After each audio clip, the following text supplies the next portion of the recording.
بسم الله الرحمن الرحيم سبح لله ما في السماوات وما في الأرض وهو العزيز الحكيم يا أيها الذين آمنوا لم تقولون ما لا تفعلون كبر مقتا عند الله أن تقولوا ما لا تفعلون إن الله يحب الذين يقاتلون في سبيله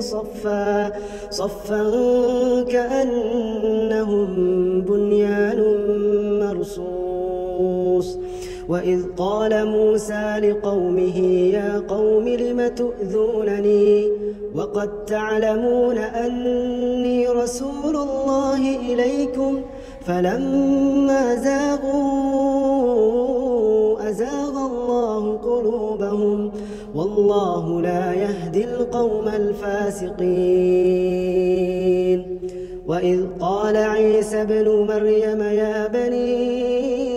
إسرائيل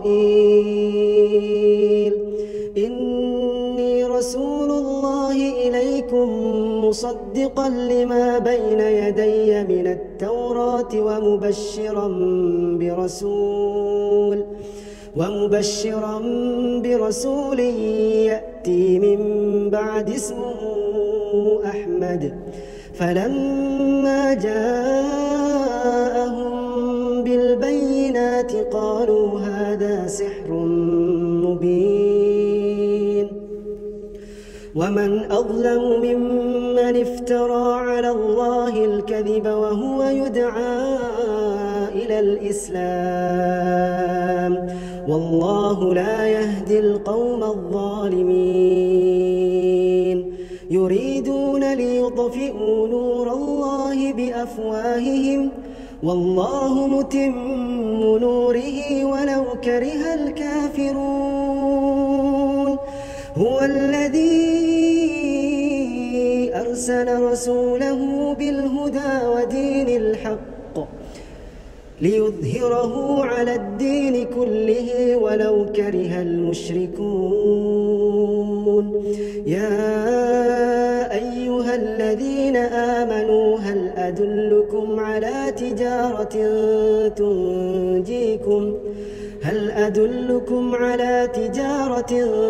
تنجيكم من عذاب أليم تؤمنون بالله ورسوله وتجاهدون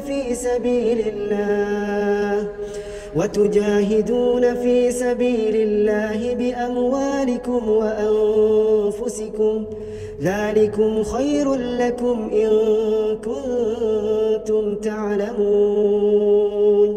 يغفر لكم ذنوبكم ويدخلكم جنات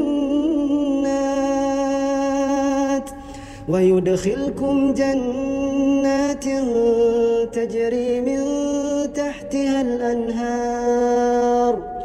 ومساكن طيبة في جنات عدن ذلك الفوز العظيم وأخرى تحبونها نصر من الله وفتح قريب وبشر المؤمنين يا أيها الذين آمنوا كونوا أنصار الله كما قال عيسى ابن مريم للحواريين من أنصاري إلى الله قال الحواريون نحن أنصار الله فآمنت طائفة من بني إسرائيل وكفرت طائفة